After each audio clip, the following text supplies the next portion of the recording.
What do crew members do when they're not working?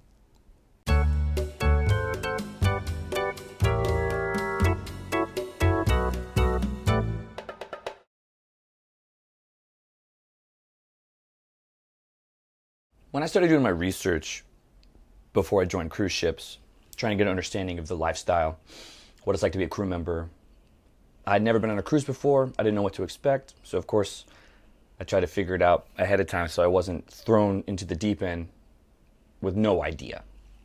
And one of the first things I would hear as I researched was crew members work all day, every day, no days off, all the time, the whole contract. Which is true, kind of. It's pretty true. People work a lot, and it is every day. And the hours can be long, and the days can be long, and the contracts can feel long, and you can be tired, and some people do struggle. But there is time off, just not in the way we think about it, perhaps on land with a job, like having weekends off or something like that. It's more like hours off, or shifts off, or parts of the day off. You know what I mean? So when I joined, I was prepared to work. And when I spoke with a recruiter about it, they prepared me. They said, hey, you might work 10 hours a day, 7 days a week for 6 months. Are you okay with that? I said, yes, that's what I was mentally prepared for. And when I first started, I was working a lot. But for my particular position in broadcasting, a lot of the work I was doing, or a lot of the hours I was putting into the work, was because I didn't know what I was doing. And I didn't know how to streamline the process. I didn't know, not shortcuts, but I didn't know I didn't know when I was done, I guess you could say. So I worked a lot more hours my first contract, and then by my second and third contract, I figured it out, and I was working less. Now, I was fortunate enough as a broadcast technician, my particular team, my department, we actually created our own schedule. So we weren't scheduled time by management. Now, that's not basically how any other department works. Every other department, you have your shifts, you have your schedules, you have your assignments, and you work all day. Some departments more so than others. You know, restaurant staff, they work a lot. Breakfast, lunch, dinner, late night, buffet, specialty restaurants, bartenders, all day. The hotel department, stewards, everybody works a lot. I mean, that's just how it is, you know. So that's just, you have to prepare yourself for that. But when you do have time off, there are things that we can do. The first thing, probably the most important thing that crew members are aware of is the crew bar. It is the place where majority of people go, majority of the time, usually at night, after work. You know, it's just like every other bar on the ship, but it's just for crew, and everything is extremely discounted. In my ships, we had one crew bar. Some bigger ships have two bars. We had one crew bar, and beers were $1.25 for a beer, and bottles of wine were, for the house wine, $3 for a bottle, and for the fancy wine, $7 for a bottle. So, you know, if you have a couple beers, it's only a couple dollars. You know, you could buy a round of drinks for people, and you're not spending too much money. So it is very, very nice. And that's also why people tend to go there. The thing about the crew bar, though, is it can become repetitive. It can get a little mundane. It's always fun. It's nice to have a drink, you know. But sometimes I would just go in there and get like a soda. Or sometimes I'd go in there and buy a Gatorade. Sometimes I wouldn't go there, you know, just to switch it up, you know, because it can get kind of old. And then if you're drinking every single night, you know, it can catch up to you, you know, and stuff like that. And then, of course, there's the rules of the ship. You know, you're only allowed to, you know, you're not allowed to be above .08. If they were to breathalyze you, you're not allowed to go above that limit. So, which doesn't take very much to get to that level of your blood alcohol content. So you just have to be wary, And I have seen several people get fired from being drunk and belligerent, and security says, "Hey, breathalyze," and they're fired, the next day or the next embarkation port. It's serious stuff, But it's there for us to enjoy our time when we're not working.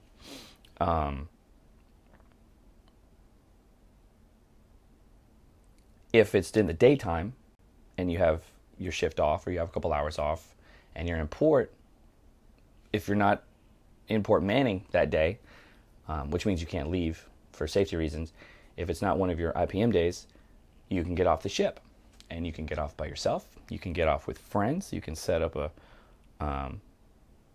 like an excursion or something if you have time to do that. You can go off and get Wi-Fi, go grab a coffee, go explore, go lay on the beach, go snorkeling, enjoy the port, just like you're on vacation, just for those couple hours. And then usually, either in that situation, you would have worked in the morning and then you can get off after that, or you can get off the ship and you work at night after that. Sometimes you work in the morning, get off the ship, come back and work at night. So if you're not so exhausted from work and you want to get off the ship, you can. There's many times, I myself included, had time off, but I chose to sleep in or stay on the ship, just because a lot of people will tell you, if you say, "So what did you do in your time off?" They will say they napped. I will live with several cruise staff members, and cruise staff are not the only people who work long hours all day and all night, but I saw it firsthand that, they get up, let's say in the morning, you arrive to port at like 6 a.m., they're up at 5:30, they're at the gangway helping guests leave, and then one or two of them might stay on the ship during port days to run activities for passengers who don't want to leave. Some of them might get off the ship, or some of the crew staff might have the afternoon off, and then after we leave port, at 6 or 7 p.m., the night activities start because we're back at sea, and all the crew staff back on duty, doing the events, doing the shows, or organizing the shows, organizing the late events, and going to the dance parties. So, they're not working from 5:30 in the morning until 2 in the morning the next day. They do have some time in between, but it is a long, long day. And that's why I was fortunate enough that I could create my own schedule. And it was me and one other person on all my ships. So we would divide the days in half, So, and for our particular duties on port days, there were way less duties to do than on sea days. So it was totally fine to have one person stay on the ship and the other person go off. And so every day, like let's say we had a port day every single day, we would just switch off days, And then the next week we would switch the week, so that the ports that my partner got off last week, Monday, Wednesday, Friday, or whatever, I would get off Monday, Wednesday, Friday. We were fortunate we could talk about that, as long as, one of us was on the ship all the times and somebody was on duty, And how we would do that is, because usually we're in port during the day. So somebody would get off in the port during the day, and then we would give the person who wasn't allowed off the ship, they would have the evening off, and they could, do whatever they wanted. They didn't have to work that evening. They went on duty. So it was kind of just like a give and a take, trying to keep it fair. But there were many times where I decided to nap instead of get off. Sometimes it's a hassle to get off the ship. As a crew member, we had a Caribbean run where we would go to, one of the ports was Belize, and there was like a coral reef around Belize, so the ship can't get close. They're not allowed to come in to land, so they have to kind of anchor or float out away from land, and then smaller boats called tenders would come back and forth and kind of commute passengers from the beach back to the ship and forth. And so the rules of the cruise ship is passengers first, guests first, crew later. And so we would have to wait for all the passengers to get off first, a couple hours, and then we would have our opportunity to leave if we wanted to leave. But then our time to be back on the ship was always before passengers, and if you wait to the last minute, you might miss your tender because it's full of passengers from the beach back to the ship, and then you're late you're late for like your curfew back on the ship or whatever. So it became such a hassle sometimes. Somebody would come up to me and be like, "Hey, you gonna get off the ship tomorrow?" I'd say, Where are we going? And they said Belize. I'd be like, "Nah, I'm just gonna stay." It's not where. And as elitist as that sounds, it's not uncommon to say, "Oh, I've been there.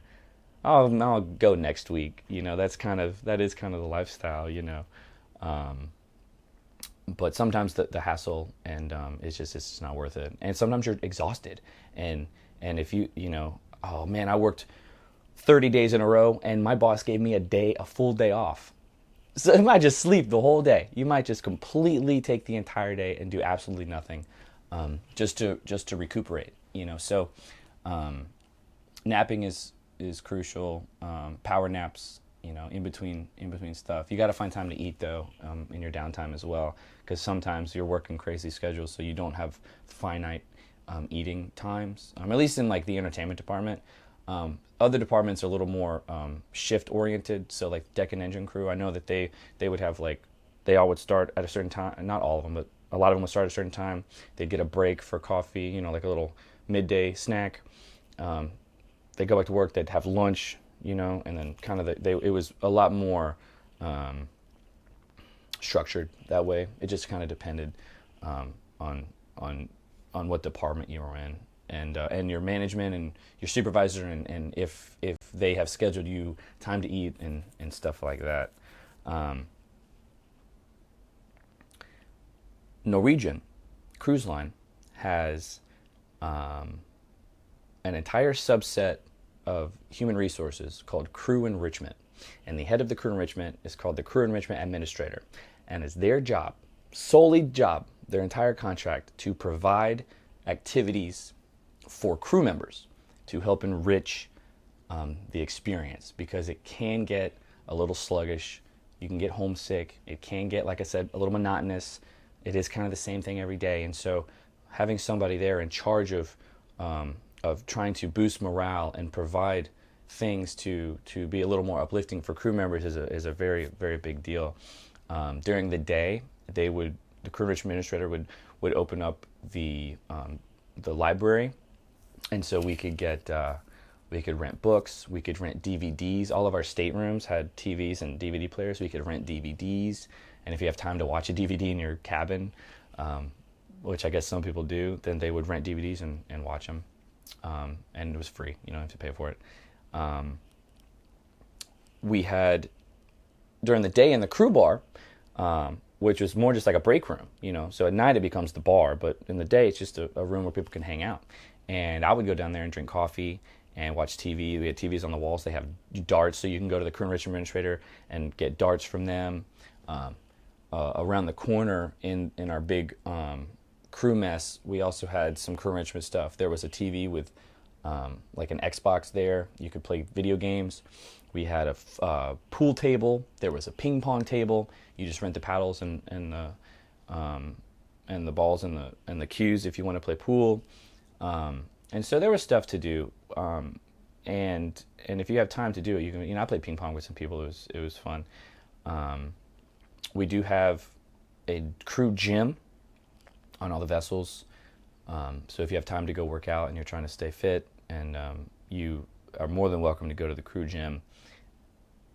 The thing on my second ship, though, I wanted to run on the treadmill, and the ceiling in the crew gym was low. So when I stood on the treadmill, I actually couldn't run because the ceiling was right at my head, and it was unfortunate. I couldn't run. I couldn't do an incline. But certain departments, certain positions, you're given a more privileged front-facing opportunities. So I was actually allowed in passenger areas. So I could use, if it wasn't too crowded and it was okay with the whole, it's up to the hotel director and the staff captain. They kind of make the final decision, almost cruise for cruise, and if they give privileges out and then they're abused, they can take them away. So we were people with my privilege, we were given access to the crew or the passenger gym, so we could use that. We could use the weights, use the treadmill. We could go in passenger areas. Sometimes if it gets too crowded, or the hotel director feels that too many crew members are up there fraternizing, and it's hindering guest experience in like the gym, they'll say no more access to the passenger gym, and everybody gets upset. But this is the truth. I mean, if you fully go, no pun intended, go overboard with your privileges, and you stop thinking that the passenger comes first, because at the end of the day, every crew member is there to work. It's your job. You're there to work. That's the first thing, and some people do forget about that. So you have to always be aware. It's guests first. It's customer satisfaction. It's customer experience. It's the job. You're there for the job. You're not there. You're not a passenger. And so sometimes the hotel director has to kind of reiterate, and remind you, in the ways of taking away your privileges. If you have an evening off and you're in my position, entertainment, certain front-facing positions, I had public access to passenger areas. With Norwegian, I was allowed to drink in public areas in passenger bars, and it was hard liquor. And crew members do get about half price discount when they purchase alcohol.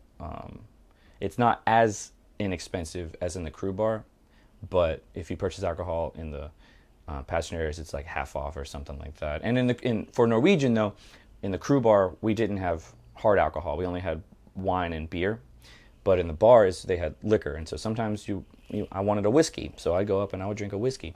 And you would dress nice. You can't just wear, flip-flops and swimming trunks and a Hawaiian shirt. You have to dress up. You have to wear nice clothes. You have to wear a button down, your name tag. You have to because you're always on duty. Even if you're not on duty, you're on duty. You're always at work. It's about the job. I mean, you gotta breathe it in, because you're always in front of the camera, and you're always representing yourself and the company and your position, and you gotta take care of it. And so I go up there, you dress nice, you drink a whiskey. I could sit in the lounges, I could watch a show. I like to go watch some of our lounge comedians, like we had a piano player who was really funny. I'd like to sip a whiskey and watch him. I would go out with some friends. We'd go actually watch one of the shows. We could go watch the magic show. We could go watch a hypnotist. We could watch one of our own production cast shows. I like to go. I see those, some of the shows, our production shows on cruise ships are extremely good. And I've seen some of them multiple times because they're that good. Some of them you get tired of, but some of them are so great that you want to watch over and over and over. So I've attended many a show on an evening that I had off.